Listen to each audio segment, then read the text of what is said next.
This is your final pre-trade deadline waiver wire call to grab some players who might jump up in value after July 31st. But also, this is a chance to look at some players who've started off the second half the right way and maybe are turning their seasons completely around. And we should probably start with the guy who's been basically the hottest hitter the second half of the season so far.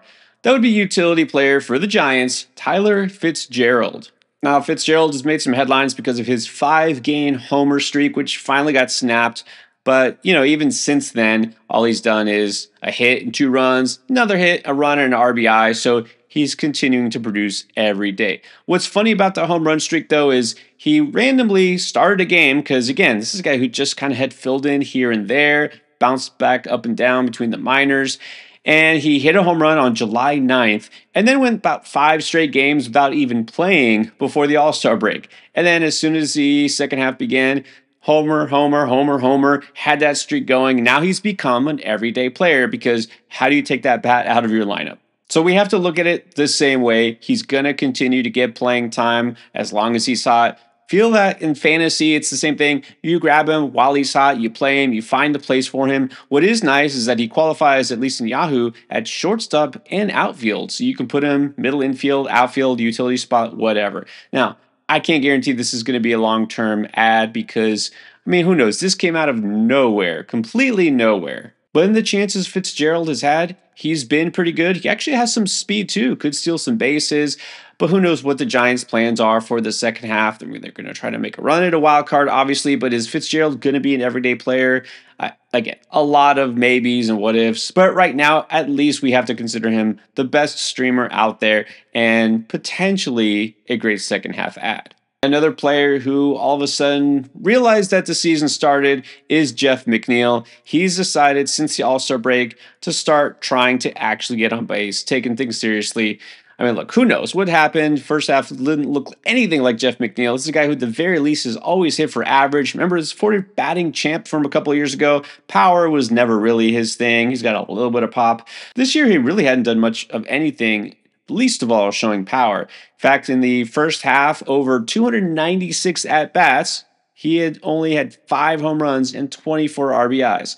And so, since the second half began, in just 23 at-bats, he has 4 home runs with 8 RBIs. That's right, he's almost equaled his home run output in 1 week from the entire first half of the season. Now, obviously, we don't expect that to continue, but just the fact that his bat is awake now is reassuring because maybe he'll start to contribute in terms of batting average. He's still at the lower end of that Mets lineup, but you also might realize that the Mets, since the last month or so of play, has been the best team in the majors. All of a sudden, they're looking like they might actually be playoff bound, while the Yankees are going the opposite direction. Who knows with baseball, right? So rather than being sellers, looks like the Mets are going to be buyers. Looks like they're not going to lose pieces in that lineup. Guys like JD Martinez might stay put. They're going to get Starling Marte back. So this offense, again, is looking somewhat dangerous. McNeil will probably be still in the lower half of the lineup. I don't know if he ever gets bumped back up near the top, but that just means RBI opportunities. Again, this is a guy who's not going to carry your team, but I like the fact he can qualify at second base and at outfield. You can put him kind of anywhere. All right, so as not to confuse anybody, just to be clear, this is not Beat the Breakout. We're not stashing Baltimore Orioles rookies and prospects. We are straight up adding them. We got a couple of players that you need to know about. First of all is Connor Norby, who has just gotten the call after that pretty gruesome Ramon Urias injury. Who knows how long he'll be out. But Norby starting at second base and wasting no time contributing. He just clubbed a home run in his first game since getting recalled.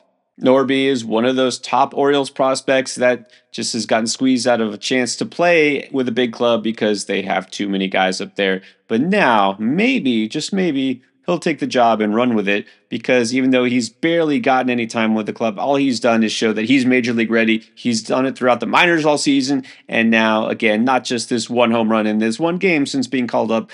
He was back, if you might remember, for 1 week early in the season. And for that 1 week in his very first game, didn't do anything. And then he rattled off 4 straight games with a hit, including a home run in one of those. So in 5 major league games, he's got 2 home runs and a hit in at least 4 of them. It really is going to be fascinating to see what the O's do before the trade deadline is up because we know they want to add a pitcher. The question is, who, what caliber, and also what are they going to give up to get him? Because guys like Mayo and Norby, probably not Holiday, Kierstad, who knows? Some of these guys are going to have to change addresses, and that could mean a path to everyday playing time. Or, you know what, maybe they just make the permanent switch here. Norby's just the everyday second baseman the rest of the way. Either way, there's enough upside here. I'm grabbing him wherever possible. And then a player that you should be familiar with, Colton Cowser, has been with the club since opening day and stuck around. Now, there's been some ups and downs. It was very up at first. In fact, April was great, looking like he might be on his way to Rookie of the Year. And then the next 2 months, that batting average pretty much tanked. Showed a little bit of pop, a little bit of speed. In fact, on the season so far, he's got 14 home runs, 7 steals, but that batting average is down to 232. So he hasn't been a consistent asset for fantasy teams. But now in July, he's picking it up again, but especially this past week since the All-Star break. Since the break ended, 2 home runs and 9 RBIs, and in the month of July, hitting 279. So again, we've seen that roller coaster ride. I mean, he was blazing hot to start the season, but has rebounded nicely as of late. And again, same thing with this Baltimore team. You know, once everything is said and done, the dust is cleared from all these trades that we think are going to happen. I think Cowser is still locked into an everyday role on Baltimore. Now let's dig up another veteran that all of a sudden, surprisingly, has some fancy value. Remember Victor Robles? Well, he's latched on with Seattle after Washington, after several years. Finally just gave up on him, let him go midseason, and it's kind of been a revelation for the Mariners, honestly. Robles looking like a different guy. Just since joining Seattle about a month ago, he's hitting 365. And he also has just continued to get better as his season has gone on, especially with Seattle. Just this past week, 4 steals alone gives him 12 on the season, and that's just with part-time playing time. But you should note that right now he is an everyday player with Seattle, and he's been bumped up to the 2nd spot in that lineup, which admittedly, that Seattle lineup is not nearly as good as it was on opening day, especially now that Julio Rodriguez is on the IL, but still, I mean, this is valuable territory, right? Hitting second and a guy who's got speed and is given the green light to run. So you need some steals. I think Robles is a gimme. And one more veteran who seems to be waking up as the second half starts. If you need catcher, I know some people like to stream the catcher position throughout the season. Gabriel Moreno might finally be worth having on your roster after all. Since the break, he's hitting 353 with 5 RBIs. Now, unlike a lot of catchers, he really doesn't have much power at all. So if you're looking for home runs, you might want to look to a guy like Shea Langoliers or somebody else, Francisco Alvarez. But Moreno can hit for average. He's got a nice spot in that Diamondbacks lineup. Diamondbacks, again, their second half could go either way, but they're still going to be in it, at least trying to fight for a playoff spot.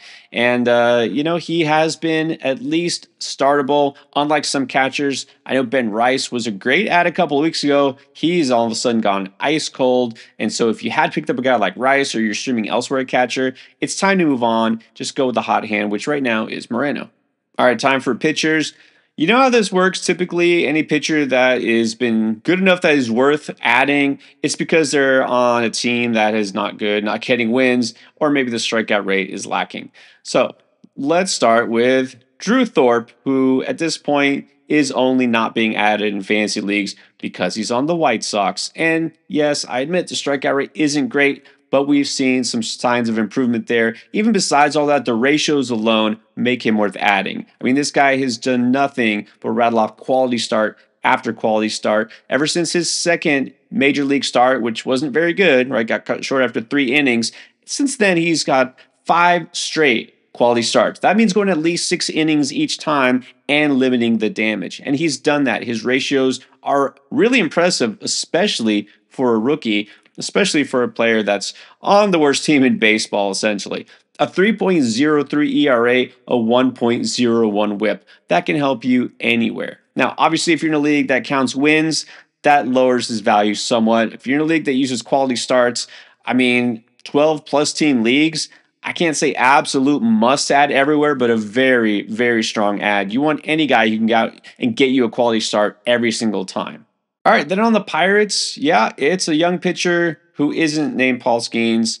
It's Luis L. Ortiz. Now, This is a guy who I had said earlier I'm kind of hesitant to buy into because he was really bad last year. It's got to put that out there. This guy did have some run, in fact, about the same amount of work as he's seen this year and last year's time. The expected numbers and the actual numbers, not good. And this is not a prospect like a Skeens or like a Jared Jones or any of their other top prospects. This is somebody who really wasn't a lot expected out of him. And so I just said, I'll stream him if it's a great matchup, but I'm not ready to buy in.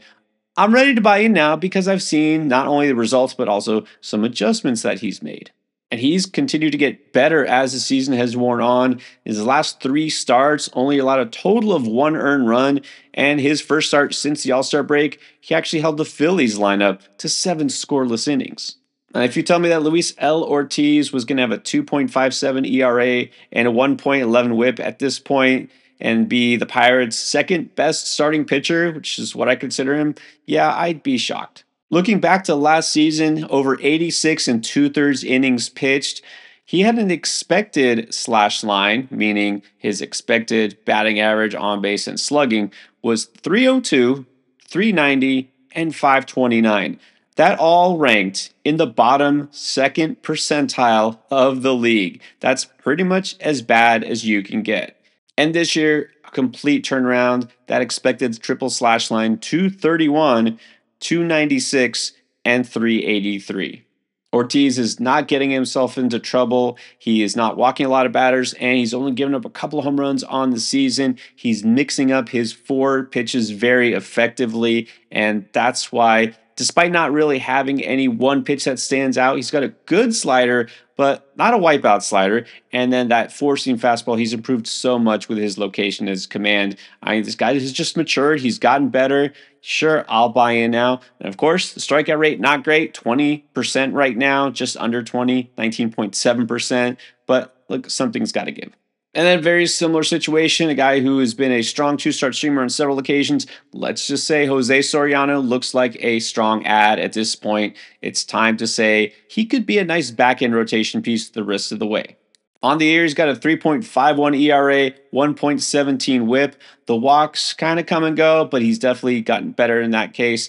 But again, this is also a little bit misleading because he's been so much better lately as he's gotten experience. In April, he was just rough. Didn't look like he was going to even keep a rotation spot. He was 0-4 with a 5.48 ERA. And since then, in his past 12 starts, a 3.11 ERA.